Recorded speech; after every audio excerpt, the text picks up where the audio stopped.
ابا کی وفات کے بعد سوتیلی ماں مجھے ایک بڑی کوٹھی پر برتن دھونے کے لیے بھیجنے لگی۔ مجھے پڑھنے لکھنے کا بہت شوق تھا۔ میں نے پرائیویٹ BA کر رکھا تھا۔ مالکن کا بیٹا مقابلے کے امتحان کی تیاری کر رہا تھا۔ اس کی کتابیں لے کر میں نے بھی خوب محنت کی اور اس کے ساتھ ہی امتحان دے دیا۔ اماں کو اس بات کی خبر نہیں تھی۔ اور پھر ایک دن جب میں کوٹھی پر برتن دھونے کے لیے گئی تو دروازہ کھولتے ہی میرے اوپر پھولوں کی بارش کر دی گئی، کیونکہ سامنے تو میرا نام ندا ہے۔ میں اپنے باپ کی بڑی لاڈلی بیٹی تھی۔ میرے بابا اگرچہ مالی طور پر مضبوط نہ تھے، لیکن ان کے دل کی وسعت ایسی تھی کہ ان کے ساتھ رہتے ہوئے کبھی غربت کا احساس نہیں ہوا۔ وہ میری ہر چھوٹی بڑی خواہش کو پورا کرنے کی کوشش کرتے، چاہے انہیں اپنے لیے کچھ بھی قربان کرنا پڑے۔ میرے بابا میرے لیے صرف والد نہیں تھے، وہ میرے دوست بھی تھے، میرے محافظ بھی تھے اور میرے خوابوں کے سب سے بڑے حامی بھی تھے۔ میری ماں بہت نیک اور صابر عورت تھی۔ میری دنیا ماں اور بابا کے درمیان گھومتی تھی، لیکن میری دنیا اچانک اس وقت اجڑ گئی جب میری ماں ہمیں ہمیشہ کے لیے چھوڑ کر چلی گئی۔ وہ لمحہ میرے لیے ایسا تھا جیسے کسی نے میرے سینے سے دل نکال لیا ہو۔ میری ماں کے جانے کے بعد بابا بالکل ٹوٹ گئے، لیکن انہوں نے خود کو سنبھالا، شاید میرے لیے یا شاید اس لیے کہ زندگی کسی کے رکنے سے نہیں رکتی۔ کچھ مہینے گزرے اور پھر بابا نے دوسری شادی کر لی۔ شروع میں یہ بات میرے لیے بہت عجیب تھی، کیونکہ میں اپنی ماں کے علاوہ کسی اور کو اپنی ماں کے مقام پر دیکھ ہی نہیں سکتی تھی۔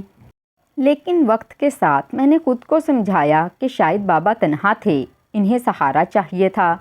بابا نے جس عورت سے شادی کی وہ میرے لیے ایک اجنبی عورت تھی۔ وہ سوتیلی ماں تھی، جو بظاہر تو نرم مزاج لگتی تھی، لیکن اس کی آنکھوں میں ایک سرد مہری ہوتی تھی۔ ایک عجیب سا گمان ہوتا تھا جیسے وہ میرے وجود کو ایک بوجھ سمجھتی ہو۔ بابا کے سامنے وہ میرے ساتھ بہت محبت سے پیش آتی تھی، مجھے بیٹا کہہ کر بلاتی تھی، میرے کپڑے دھوتی تھی، میرے لیے کھانا بناتی تھی۔ لیکن جیسے ہی بابا گھر سے باہر جاتے یا رات کو سو جاتے، وہ عورت اپنا اصلی چہرہ دکھانے لگتی۔ وہ مجھے گھر کے کاموں میں الجھائے رکھتی۔ وہ مجھے تانے دیتی کہ اب تو بڑی ہو گئی ہے، ہر وقت پڑھنے بیٹھ جاتی ہے، کبھی کام بھی کر لیا کر۔ لیکن میں پھر بھی برداشت کرتی رہی، کیونکہ بابا میرے ساتھ تھے اور جب تک وہ تھے میں خود کو محفوظ سمجھتی تھی۔ وہ میرے لیے ایک ڈھال تھے۔ لیکن پھر وہ دن آ گیا جس نے میری زندگی کا سارا نقشہ بدل دیا۔ وہ دن میری زندگی کا سب سے برا دن تھا جب بابا کا اچانک انتقال ہو گیا۔ ان کا چہرہ آخری وقت میں ایسا لگ رہا تھا جیسے کچھ کہنا چاہتے ہوں، جیسے کسی خوف میں ہوں، جیسے ان کی آنکھوں میں میرے لیے بے بسی اور دکھ چھپا ہو۔ جاتے جاتے انہوں نے اپنی بیوی یعنی میری سوتیلی ماں سے کہا کہ میری بیٹی کا خیال رکھنا، لیکن ان کی آنکھوں میں شک کی ایک چمک تھی، جیسے وہ جانتے تھے کہ یہ عورت میرے ساتھ کیا کرے گی۔ بابا کا چلے جانا میرے لیے ناقابل برداشت دکھ تھا۔ میں نے خود کو تنہا اور بے بس محسوس کیا۔ میری دنیا اجڑ گئی، میری دعائیں سننے والا کوئی نہ رہا۔ اور پھر کچھ دن بعد جیسے ہی سوگ ختم ہوا، میری سوتیلی ماں نے اپنا اصلی رنگ دکھانا شروع کر دیا۔ ایک دن صبح وہ میرے کمرے میں آئی اور بڑے غصے سے بولی، اب تیرا باپ مر گیا ہے، اب کما کے کون لائے گا، گھر کا خرچہ کیسے چلے گا؟ میں نے خاموشی سے کہا، میں تو ابھی پڑھ رہی ہوں، میرے BA کے امتحان ہو چکے ہیں، میں کسی پرائیویٹ اسکول میں پڑھانے لگوں گی، کچھ وقت تو لگے گا، لیکن میں خود ہی سب سنبھال لوں گی۔ اس پر وہ ہنسنے لگی اور کہا کہ پرائیویٹ اسکول والے تو چند ہزار ہی دیتے ہیں، اتنے سے کیا ہوگا، تیرے باپ کے مرنے کے بعد تو میرے لیے ایک بوجھ بن گئی ہے۔ وہ کہنے لگی کہ ایک بڑی کوٹھی ہے جہاں تم اگر نوکری کرو تو مہینے کے 15,000 ملیں گے۔ میں نے کہا، نوکری تو کر لوں گی، لیکن عزت سے، اپنی تعلیم سے مطابقت والی، کیونکہ ایک استاد کی زندگی ایک نوکر کی زندگی سے بہتر ہوتی ہے۔ لیکن وہ میری بات سننے کے موڈ میں نہ تھی۔ وہ زور سے بولی کہ مجھے تیری عزت سے نہیں، صرف پیسوں سے مطلب ہے، مجھے یہ 15,000 روپے ہر ماہ چاہیے۔ اس کے بعد اس نے میرے ہاتھ سے کتابیں چھین لیں، میری فائلیں اٹھا کر الماری میں بند کر دیں اور مجھے کہنے لگی، اب تجھے صبح سے شام تک اس کوٹھی میں کام کرنا ہے۔ وہ لمحہ میرے لیے بہت تکلیف دہ تھا۔ میرے خواب، میری امیدیں، میرے سارے ارادے جیسے کسی نے ایک لمحے میں روند ڈالے ہوں۔ مجھے احساس ہو گیا تھا کہ میرے بابا کے ساتھ ہی میری زندگی کے سارے سہانے دن دفن ہو چکے ہیں۔ اب میں اس عورت کے رحم و کرم پر ہوں جس نے کبھی مجھے دل سے قبول نہیں کیا تھا۔ میں جان چکی تھی کہ میرے لیے آگے کا ہر دن ایک آزمائش ہوگا اور ہر رات ایک اذیت، کیونکہ میں اب صرف ایک کام والی بن کر رہ گئی تھی۔ نہ میرے پاس تعلیم تھی، نہ سہارا، اور نہ کوئی اپنا تھا جو مجھے اس اندھیرے سے نکال سکتا۔ جس جگہ میں کام کرنے جاتی تھی وہ ایک بڑی کوٹھی تھی، جس کی مالکن ایک سخت مزاج مگر خوشحال عورت تھی۔ اس کے لہجے میں غرور ہوتا تھا اور انداز میں ایسا احساس جیسے وہ ہر انسان کو نوکر سے زیادہ کچھ نہ سمجھتی ہو۔ میں روزانہ صبح جلدی اٹھتی، اپنی سوتیلی ماں کے دروازے سے گزرتی، جو نیند میں بھی اپنی زبان سے زہر اگلنے میں مصروف ہوتی، اور پھر اس کوٹھی کے لیے نکل پڑتی۔ کوٹھی کا ماحول مجھ جیسے سادہ انسان کے لیے عجیب تھا، مگر میں نے خود کو حالات کے مطابق ڈھال لیا۔ کام کرتے ہوئے میں چپ چاپ رہتی، ہر کام خاموشی سے مکمل کرتی تاکہ کسی کو شکایت کا موقع نہ ملے۔ اس کوٹھی میں مالکن کا ایک بیٹا بھی تھا جس کا نام سفیر تھا۔ وہ میری ہی عمر کا تھا، لیکن اس کا انداز اور گفتگو مجھ سے بالکل مختلف تھی۔ وہ میری طرف کبھی ایسی نظر سے نہیں دیکھتا تھا جو مجھے ناگوار گزرے، بلکہ وہ اپنے کام میں لگا رہتا اور اکثر کسی نہ کسی کتاب یا نوٹ بک میں مصروف رہتا۔ ایک دن میں حسب معمول کام میں مصروف تھی اور کھانے کی ٹرے تیار کر کے اس کے کمرے میں لے گئی تو میں نے دیکھا کہ وہ فون پر کسی سے کہہ رہا تھا، یار یہ سوال حل نہیں ہو رہا، لگتا ہے سر کے پاس جانا پڑے گا۔ وہ تھوڑا پریشان لگ رہا تھا۔ جیسے ہی اس نے فون بند کیا، میں نے آہستہ سے کہا کہ چھوٹے صاحب آپ کا کھانا، اور ٹرے اس کے سامنے رکھ دی۔ وہ جلدی سے اٹھا اور بولا، سائڈ پر رکھ دو، میں ابھی ہاتھ منہ دھو کر آتا ہوں، اور وہ چلا گیا۔ میں نے کھانے کی ٹرے سائڈ پر رکھی، لیکن میرا دھیان اس سوال کی طرف چلا گیا جو وہ حل کرنے کی کوشش کر رہا تھا۔ تجسس کے مارے میں نے سوال دیکھنا شروع کیا۔ مجھے وہ سوال سمجھ آ گیا، کیونکہ میں نے ایسا ہی سوال اپنے BA میں کیا تھا۔ میں نے بغیر کسی جھجک کے وہ سوال حل کر دیا اور پھر ٹرے کو سلیقے سے ٹھیک کیا اور کمرے سے نکل گئی۔ تھوڑی دیر بعد جب وہ واپس آیا تو میں نے اس کے چہرے پر الجھن دیکھی، لیکن وہ کھانے میں مصروف ہو گیا۔ آدھے گھنٹے بعد اس نے کسی اور ملازم کو بھیج کر مجھے بلوایا۔ میں ڈر گئی کہ پتہ نہیں کیا بات ہے۔ میں دبی دبی چال چلتی اس کے کمرے میں پہنچی تو اس نے فوراً سوال والی کاپی میری طرف بڑھا کر کہا کہ یہ سوال تم نے حل کیا ہے؟ میں نے آہستہ سے کہا، جی۔ اس نے حیرت سے میری طرف دیکھا اور بولا، اتنا مشکل سوال تم نے کیسے حل کر لیا؟ میں نے نظریں جھکائے ہوئے جواب دیا، کیونکہ میں پڑھی لکھی ہوں۔ وہ حیرت میں ڈوبا رہا، جیسے اس نے میری ذات کو پہلی بار کسی اور زاویے سے دیکھا ہو۔ اس نے پوچھا، تم نے کہاں تک پڑھا ہے؟ میں نے کہا، میں نے BA کیا ہے اور میں آگے پڑھنا چاہتی تھی، لیکن حالات نے مجھے یہاں پہنچا دیا۔ اس کے چہرے پر ایک افسوس کی جھلک ابھری۔ اس نے کہا، کوئی بات نہیں، تم اب بھی پڑھ سکتی ہو، میری کتابیں لے کر پڑھ لو، میں مقابلے کے امتحان کی تیاری کر رہا ہوں۔ میں نے آہستہ سے کہا، وہ تو میرا بھی خواب تھا، لیکن اب مجھے نہیں لگتا کہ میں کامیاب ہو سکوں گی، کیونکہ حالات اجازت نہیں دیتے۔ اس نے کہا کہ کامیابی ایک دن میں نہیں ملتی، تم اس دفعہ صرف تجربے کے طور پر امتحان دے دو، کچھ سیکھو گی تو اگلی بار زیادہ بہتر تیاری کر جاؤ گی۔ اس کی بات میں ایک امید تھی، ایک روشنی تھی جو میں نے مدتوں بعد محسوس کی۔ میں نے دھیرے سے کہا، یہ بات بھی ٹھیک ہے۔ اب میں کام کے بعد اس کی کتابیں چپکے سے لے کر پڑھنے لگی۔ وہ جب فارغ ہوتا تو ہم مل کر پڑھتے۔ وہ جو سمجھتا مجھے بتاتا اور میں جو جانتی میں اسے سمجھاتی۔ ہم دونوں ایک دوسرے کے لیے ایک طرح سے مددگار بن گئے، لیکن یہ ساری باتیں ہم خفیہ رکھتے، کیونکہ اگر مالکن کو ذرا سا بھی شک ہو جاتا تو میری نوکری خطرے میں پڑ سکتی تھی۔ مجھے یہ بھی ڈر تھا، اگر سوتیلی ماں کو پتہ چل گیا تو وہ مجھے گھر سے ہی نکال دے گی۔ لیکن سفیر بہت مددگار تھا، وہ میرے لیے کتابیں الگ کر دیتا، وہ سمجھانے کے لیے وقت نکالتا اور کبھی کبھی مجھ سے کہتا، تم میری دوست ہو۔ جب اس نے پہلی بار مجھے اپنی دوست کہا تو میں کچھ لمحوں کے لیے خاموش ہو گئی، کیونکہ میں نے کبھی کسی غیر مرد سے ایسی بات نہ سنی تھی اور نہ ہی ایسے کسی تعلق کی اجازت دی تھی۔ لیکن اس کی آنکھوں میں کوئی غلط ارادہ نہ تھا، اس کے لہجے میں سچائی اور نرمی تھی۔ وہ صرف میری مدد کر رہا تھا۔ میں نے محسوس کیا کہ اس کی دوستی میں بھی ایک خلوص تھا۔ اب ہم دونوں اکثر پڑھتے وقت ایک دوسرے کی مدد کرتے، لیکن شاید کسی طرح یہ بات اس کی ماں تک پہنچ گئی اور ایک دن اس نے اپنی ملازمہ کے ذریعے میری سوتیلی ماں تک یہ شکایت بھجوا دی کہ ندا میرے بیٹے سے زیادہ ہی فری ہونے کی کوشش کرتی ہے۔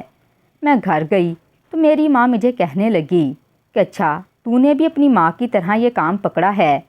تیری ماں نے بھی تو محبت کی شادی کی تھی اور تیری ماں کے انجام نے تجھے کچھ نہیں سکھایا، اور اب تو نے بھی بڑی اسامی پھنسانے کے بارے میں سوچ لیا ہے۔ مالکن کے بیٹے کے ساتھ زیادہ فری ہونے کی ضرورت نہیں ہے، وہ تجھے نوکری سے نکال دے گی۔ میں نے بامشکل اپنی صفائی دی اور کہا کہ ایسی کوئی بات نہیں ہے، میں نے کبھی اسے غلط نظر سے نہیں دیکھا اور نہ ہی اس نے مجھے۔ لیکن میری سوتیلی ماں کہنے لگی کہ پھر تیری شکایت کیوں آئی ہے؟ آخر کوئی تو بات ہوگی جو مالکن کو شکایت کرنا پڑی۔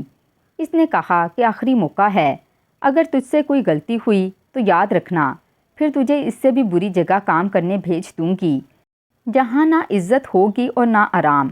میں نے روتے ہوئے کہا کہ آپ لوگوں کو بالکل شرم نہیں آتی میری عزت نفس کو یوں کچل کر رکھتے ہوئے؟ تو وہ کہنے لگی کہ نہیں آتی مجھے شرم، تیرے جیسے ناسور کے لیے شرم رکھ کے کیا کرنا ہے؟ مجھے اپنی زندگی کا تجربہ ہے، میں نے بہت دیکھ لیا ہے، مرد صرف ایک ہی مقصد کے لیے عورت کے قریب آتا ہے، اور تو بھی کسی دن بھاگ جائے گی کسی کے ساتھ۔ سفیر سے جب یہ بات کی تو وہ بہت غصے میں آ گیا، کہنے لگا کہ ماں کو ایسی حرکت نہیں کرنی چاہیے تھی، نہ تمہاری ماں کو اور نہ ہی میری ماں کو کوئی حق پہنچتا ہے کہ وہ ہماری نیت پر شک کریں۔ تم فکر نہیں کرو، میں ہوں نا۔ لیکن مجھے ایسے لگنے لگا جیسے سفیر میرے بارے میں کوئی اور ہی جذبات رکھنے لگا ہے، اسے ہمیشہ میری فکر رہتی تھی، میری معمولی سی تکلیف پر وہ پریشان ہو جاتا، میرے سر درد کی بات سنتے ہی دبا لے آتا، میرے جوتے پرانے ہو جاتے تو نئی دلوانے کی ضد کرتا، میرے کپڑوں پر اگر داغ ہوتا تو کہتا تم یہ پہنو گی تو لوگ کیا سوچیں گے۔ ان سب باتوں سے مجھے ڈر لگنے لگا، کیونکہ میں ایسا کچھ نہیں چاہتی تھی، نہ میرے دل میں ایسا کچھ تھا، ورنہ جو الزام مجھ پر لگا تھا وہ سچ ہو جاتا اور میں خود کو کبھی معاف نہ کر پاتی۔ ایک دن جب میں نے اپنے دل کی بات اسے کہی تو اس نے کہا یہ سب فضول کی باتیں ہیں، لڑکا لڑکی کیا کبھی دوست نہیں ہو سکتے؟ کیا ہم صرف انسان بن کر ایک دوسرے کے خیر خواہ نہیں ہو سکتے؟ اور اگر کبھی میرے دل میں کوئی ایسی بات آئی بھی تو تم فکر نہ کرو، میں اسے جائز طریقے سے پوری کروں گا۔ یہ سن کر میں اندر سے ڈر گئی، میرے جسم میں سنسنی سی دوڑ گئی۔ میں نے کہا تم کیسی باتیں کر رہے ہو؟ اگر تم ایسا کرو گے تو میں تمہارے ساتھ پڑھائی نہیں کر سکوں گی۔ مجھے تم پر اعتبار تھا، تم میرے استاد جیسے تھے، تم نے مجھے پڑھایا سکھایا سہارا دیا، اور اب یہ سب کہہ کر میری عزت کو خطرے میں ڈال رہے ہو۔ اس نے فوراً ہاتھ جوڑ کر کہا کہ سوری معاف کر دو، میں مذاق میں کہہ رہا تھا، مجھے اندازہ نہیں تھا کہ تم اسے اتنا سنجیدہ لے لو گی۔ میں نے اس کی بات پر خاموشی اختیار کر لی اور پھر ہماری پڑھائی کا سلسلہ ویسے ہی چلتا رہا۔ اس نے مجھے بتایا کہ پیپرز ہونے والے ہیں تو میں تھوڑا گھبرا گئی، کیونکہ میں نے کبھی زندگی میں اتنے بڑے امتحان کا سامنا نہیں کیا تھا، لیکن اس نے مجھے حوصلہ دیا، کہا کہ سب خیر ہو جائے گا، بس جو تم نے یاد کیا ہے اسے دہرا لو اور جو نہیں آتا اس کی فکر چھوڑ دو۔ اس نے میرے پیپرز دینے کے لیے اپنی ماں سے جھوٹ بولا کہ میرے ایک دوست کے گھر میں شادی ہے اور یہ لڑکی بہت اچھا کھانا بناتی ہے، اسی لیے وہاں جائے گی تاکہ کھانا بنا سکے، اور یوں کر کے اس نے مجھے اجازت دلوائی۔ میں دوپٹے سے اپنا چہرہ چھپا کر مرکز پہنچی تھی، ہاتھ میں داخلہ پرچی، کانپتے ہوئے ہونٹ اور دھڑکتے دل کے ساتھ اندر جا کر پیپر دیا۔ سفیر دروازے پر کھڑا رہا اور جب میں نکلی تو اس نے کہا کہ شاباش تم نے کر لیا، اور میں نے خوشی سے اسے دیکھا اور کہا کہ میں نہیں جانتی کہ میں نے کیا لکھا ہے، لیکن مجھے سکون ملا ہے کہ میں نے کوشش کی ہے۔ اور اب ہم دونوں کو رزلٹ کا انتظار تھا۔ وہ بہت پر امید تھا اور میں بالکل بھی پر امید نہیں تھی، کیونکہ مجھے خود پر یقین نہیں تھا، اور مجھے سفیر نے پہلے ہی کہا تھا کہ تمہارے لیے یہ صرف ایک تجربہ ہے۔ لیکن میں سفیر کے لیے دعائیں کر رہی تھی، وہ اچھا انسان تھا، اس نے میرے ساتھ بہت اچھا کیا، اس نے میری عزت رکھی تھی، میرا خیال رکھا تھا، میری پڑھائی کا خواب دوبارہ زندہ کیا تھا۔ اگر وہ پاس ہو جاتا تو میرے لیے یہ بھی بہت بڑی خوشخبری ہوتی، جیسے میری محنت رائگاں نہ گئی ہو، جیسے میری دعائیں قبول ہو گئی ہوں، جیسے دنیا میں اچھے لوگوں کا نصیب اچھا ہونا بھی ممکن ہے۔ اس کی کامیابی مجھے اپنی کامیابی لگتی اور میں ہر دن اللہ سے اس کے لیے کامیابی کی دعا مانگتی۔ میں راتوں کو اٹھ اٹھ کے دعا مانگا کرتی، کبھی سجدے میں سر رکھ کر روتی، کبھی آنکھیں بند کر کے صرف اتنا کہتی تھی، یا اللہ اسے کامیاب کر دے، اس نے میرا اتنا ساتھ دیا ہے، میری اتنی مدد کی ہے، میری اتنی دعائیں لی ہیں، تو اسے ناکام نہ کرنا۔ اور پھر جب کبھی میں یہ سب زیادہ دل سے کہنے لگتی تو سفیر مجھے کہتا کہ تم زیادہ ہی پریشان ہو رہی ہو، اتنی دعاؤں سے شاید اللہ بھی الجھن میں پڑ جائے۔ وہ ہنستا تھا، میں چپ ہو جاتی تھی، مگر پھر بھی میرے دل میں سکون نہیں آتا تھا۔ مجھے لگتا تھا اگر اس نے مجھے اتنا سہارا دیا ہے تو میری بھی کچھ ذمہ داری ہے، اور میرے بس کی بات صرف دعا ہی ہے۔ اس نے کہا اگر میں پاس ہو گیا تو مجھے امید ہے کہ میں کمشنر لگوں گا۔ میں ہنسی تھی اور کہا تھا یہ تو بہت بڑی بات ہے، پر تمہارے لیے تو کوئی بڑی بات نہیں، کیونکہ تمہارے لہجے میں اعتماد ہے، تمہارے خوابوں میں روشنی ہے، تمہارے دل میں نیت صاف ہے۔ اس نے کہا ہاں، لیکن میں خود کچھ کرنا چاہتا ہوں، خود اپنے نام پر مقام بنانا چاہتا ہوں کہ اگر کوئی مجھے دیکھے تو یہ نہ کہے کہ سفارش سے آگے آیا ہے، بلکہ یہ کہے کہ اس نے خود کی محنت سے یہ مقام حاصل کیا ہے۔ اور پھر وہ دن آ گیا جس کا ہم دونوں کو انتظار تھا، رزلٹ کا دن۔ میں تو سارا دن نوافل پڑھتی رہی، درود پڑھتی رہی اور دل ہی دل میں دعائیں مانگتی رہی۔ مجھے اپنے لیے تو بالکل بھی امید نہیں تھی، لیکن سفیر کے لیے بہت سی دعائیں کی تھیں۔ میری آنکھوں میں اس کی کامیابی کے خواب تھے، جیسے وہ کامیاب ہوگا تو میرے اندر بھی ایک چراغ جل جائے گا۔ میں نے اسے کہا تم رزلٹ لے آؤ اور پریشان نہیں ہونا، سب خیر ہوگی۔ وہ گیا اور تھوڑی دیر بعد جب واپس آیا تو اس کے چہرے پر ایک عجیب سی اداسی تھی، جیسے صدیوں کا غم آنکھوں میں اتر آیا ہو۔ میں ایک دم سے چونکی اور سمجھ گئی کہ شاید وہ پاس نہیں ہوا، اور میرے دل پر بوجھ سا اتر آیا۔ لیکن اس نے آتے ہی کہا میں تو پاس ہو گیا ہوں۔ میں نے حیرت سے کہا تو پھر اداس کیوں ہو؟ اس نے کہا تم پاس نہیں ہوئی۔ میرے دل کو جیسے کسی نے مٹھی میں جکڑ لیا ہو، جیسے آنکھوں کے سامنے اندھیرا چھا گیا ہو۔ میں نے ایک گہرا سانس لیا اور مسکرا کر کہا کوئی بات نہیں، مجھے ویسے بھی امید نہیں تھی، میں نے تو بس دعا کی تھی اور جو ہونا تھا وہ ہو گیا۔ لیکن وہ ایک دم سے ہنسا اور کہا پاگل، تم بھی پاس ہو گئی ہو اور میں بھی۔ میں حیرت سے اسے دیکھتی رہ گئی، مجھے تو یقین ہی نہیں آیا، جیسے یہ سب خواب ہو۔ کبھی میں ہنستی تھی، کبھی میں روتی تھی، کبھی خود کو چٹکی کاٹتی تھی، کبھی اس کا ہاتھ پکڑ کر پوچھتی تھی کہ سچ کہہ رہے ہو؟ اس نے کہا بہت بڑی خوشخبری ہے، اور میں نے کہا کس کو سناؤں خوشخبری؟ تم تو اپنی ماں کو سناؤ گے جو تم پر فخر کرے گی، جو تمہارے لیے خوش ہوگی۔ لیکن اگر میں نے اپنی ماں کو سنائی تو وہ کبھی خوش نہیں ہوگی، وہ تو الٹا یہ سوچے گی کہ چلو اب کمائی کا ذریعہ بن گیا۔ سفیر نے کہا اس کو دفع کرو، آج کے دن تو مسکرا دو، آج کی خوشی کا حق ہے کہ تم کھل کے ہنسو۔ جب سے بابا اس دنیا سے گئی ہیں میں نے کبھی اتنا سکون محسوس نہیں کیا تھا، لیکن آج پہلی بار میری مسکراہٹ واپس آئی تھی، اور وہ بھی کسی کے خلوص کی وجہ سے، کسی کے ساتھ کی وجہ سے۔ پھر پوسٹنگ کا سلسلہ شروع ہوا تو جیسے خواب حقیقت بنتے گئے۔ مجھے اندازہ ہوا کہ جو ہم نے برسوں پہلے چاہا تھا اللہ نے اسے اس سے بھی بہتر کر دیا۔ میری ستیلی ماں کو جب یہ خبر ملی کہ میں ایک افسر لگ گئی ہوں تو وہ لوگوں کے سامنے بڑی خوش ہو رہی تھی، ہر کسی کو بتاتی تھی کہ میری بیٹی افسر لگ گئی ہے، میری بیٹی ہے، میری بیٹی ہے، جبکہ وہ تب یہ سب بھول چکی تھی جب میں اس کے لیے محض ایک نوکرانی تھی، جب وہ میری پڑھائی بند کروا رہی تھی، جب وہ مجھے طعنے دیتی تھی، جب وہ میری عزت نفس کو رونتی تھی۔ اب اسے میری کامیابی اپنی لگنے لگی تھی، جیسے میں اس کی بیٹی ہوں۔ لیکن مجھے وہ سب یاد تھا، مجھے وہ راتیں یاد تھیں جب میں چپکے چپکے روتی تھی، جب میں دیوار سے لگی ہوئی دعا کرتی تھی، جب میرے پاس کچھ نہیں تھا، نہ وقت، نہ امید، نہ کوئی سہارا۔ اور اب جب پوسٹنگ کا وقت آیا تو سفیر کمشنر لگا اور میں ڈپٹی کمشنر۔ ہم دونوں کی زندگی جیسے خواب سے زیادہ خوبصورت ہو گئی۔ اب ہمارے درمیان وہ فاصلہ بھی نہیں تھا جو پہلے نوکر اور افسر کے بیچ ہوتا ہے۔ اب ہم دونوں خود افسر تھے، اور زندگی نے ہمیں وہ مقام دیا جہاں عزت بھی تھی، وقار بھی تھا، اختیار بھی تھا۔ اور ایک دن سفیر نے مجھے فون کیا اور کہا کہ گھر آنا ہے، تم سے ایک ضروری بات کرنی ہے۔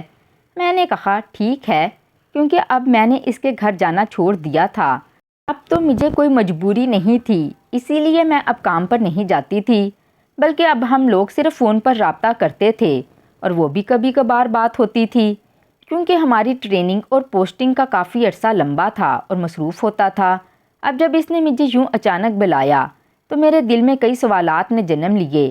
پتہ نہیں اس نے مجھے اچانک کیوں بلا لیا ہے، کیا کوئی اور مسئلہ ہے؟ کیا وہ کسی اور وجہ سے پریشان ہے یا کوئی ایسی بات جو فون پر نہیں کہہ سکتا؟ میں نے سوچا شاید وہ چاہتا ہے کہ میں کسی بڑے فیصلے کے لیے تیار ہو جاؤں، شاید وہ اپنی دل کی بات کہنا چاہتا ہے، یا شاید کوئی اور بات جس میں اسے میری رائے چاہیے۔ میں نے تیاری کی اور دل میں کئی طرح کے خیالات لے کر اس کے گھر کی طرف روانہ ہوئی۔ راستے بھر میں ماضی کی ساری کہانیاں یاد کرتی رہی، وہ دن جب میں اس کے گھر برتن دھونے آتی تھی، جب میں اس کے لیے چائے بناتی تھی، جب میں اس کی ماں کی باتیں سنتی تھی، جب میں نوکرانی کہلائی جاتی تھی، اور اب میں اس کے برابر بیٹھی ایک افسر تھی جس کے فیصلے قانون میں درج ہوتے تھے۔ میں سوچتی جا رہی تھی کہ یہ زندگی کتنی بدل گئی ہے، اور انسان اگر محنت کرے تو رب اسے کہاں سے کہاں پہنچا دیتا ہے۔ اور پھر میرے قدم اس کے دروازے پر تھے جہاں سے میری عزت نفس بار بار زخمی ہوئی تھی۔ اب وہی دروازہ میرے لیے کھلا تھا، ایک نئی پہچان کے ساتھ، ایک نئی شناخت کے ساتھ، ایک نیا خواب لیے ہوئے جس کا مطلب ابھی میرے لیے بھی مکمل طور پر واضح نہیں تھا۔ میرے دل میں ایسی ویسی کوئی بات نہیں تھی۔ مجھے نہیں لگتا تھا کہ سفیر کسی معاملے میں سنجیدہ ہے، کیونکہ اب تو اس کے پاس کرنے کے لیے اور بھی بہت سے کام تھے۔ میں جیسے ہی گھر کے اندر داخل ہوئی تو میرے سر پر پھولوں کی برسات ہونے لگی۔ میں حیران رہ گئی، اتنے سارے پھول تھے کہ حیران تھی کہ کوئی اتنے سارے پھولوں کو کیسے اس گھر میں لایا اور کس طرح سے اس نے یہ انتظام کیا، اور یہ انتظام کیوں کیا گیا تھا۔ میرا دماغ سوچنے سے قاصر تھا، لیکن دل ہی دل میں بہت خوش ہو رہی تھی۔ پھول تھے کہ ختم ہی نہیں ہو رہے تھے، مجھ پر گرتے ہی چلے جا رہے تھے۔ جیسے ہی پھولوں کی برسات تھمی، میں نے نظر اٹھا کر سامنے دیکھا تو سفیر میرے سامنے گھٹنوں کے بل بیٹھا تھا۔ اس کے ہاتھ میں ایک نازک سی انگوٹھی تھی جو میرے لیے تھی۔ میں نے کبھی سوچا بھی نہ تھا کہ زندگی مجھے اتنی خوبصورتی سے حیران کرے گی۔ میرے لیے یہ لمحہ خواب جیسا تھا، ایک ایسا خواب جو میں نے کبھی دیکھا ہی نہیں تھا، لیکن جو حقیقت میں میری آنکھوں کے سامنے تھا۔ سفیر نے نظریں جھکائے بغیر بہت نرمی سے کہا، کیا تم مجھ سے شادی کرو گی؟ میرے قدم جیسے زمین میں دھس گئے، میرے لفظ میرے لبوں پر آ کر رک گئے۔ میں اسے بس دیکھتی ہی رہ گئی۔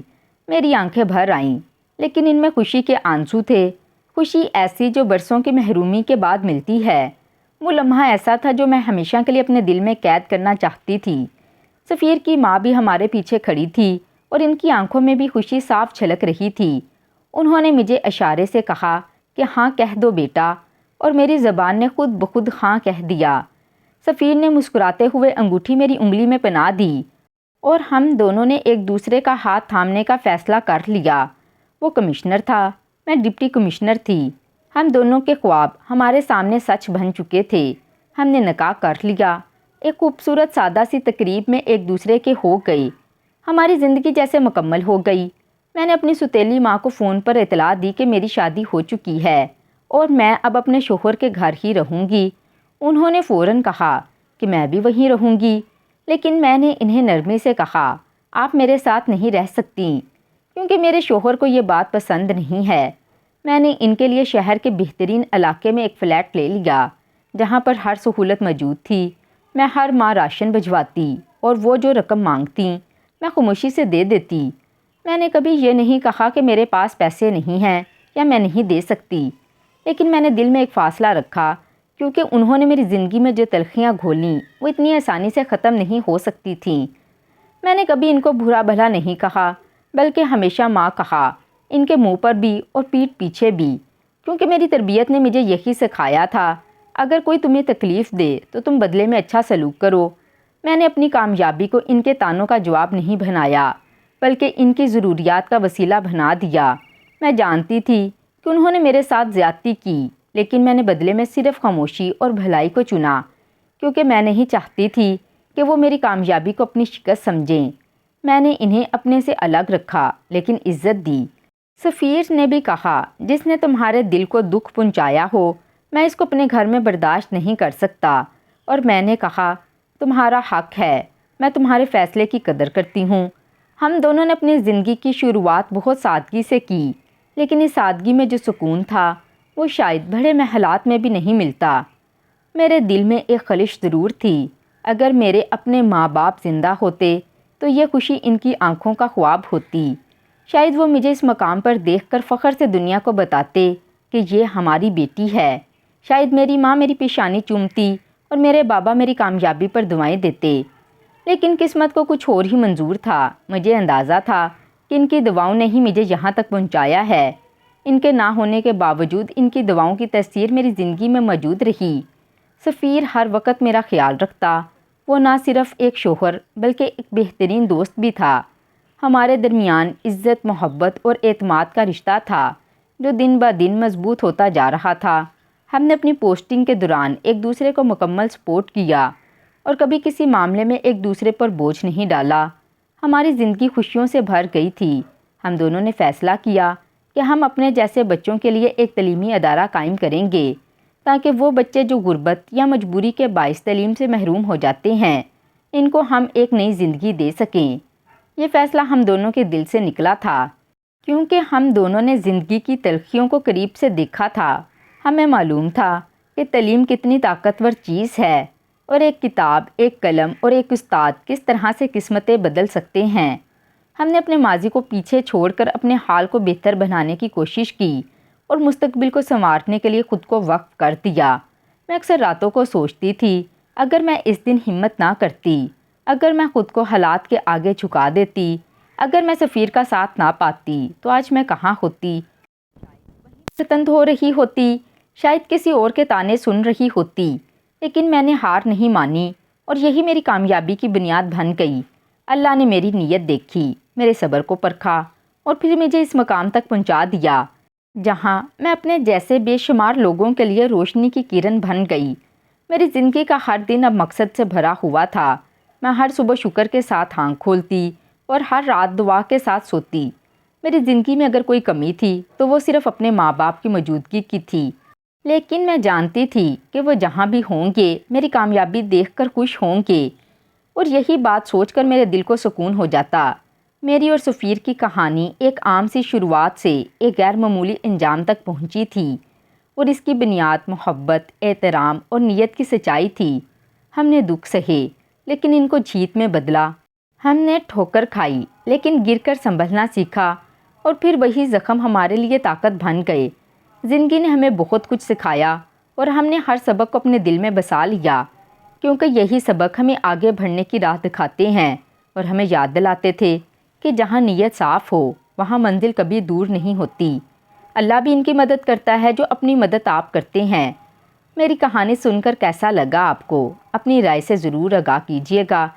باقی میں آخر میں یہ بھی ضرور کہنا چاہوں گی، ہر کسی کو مطلب کی ضرورت ہوتی ہے۔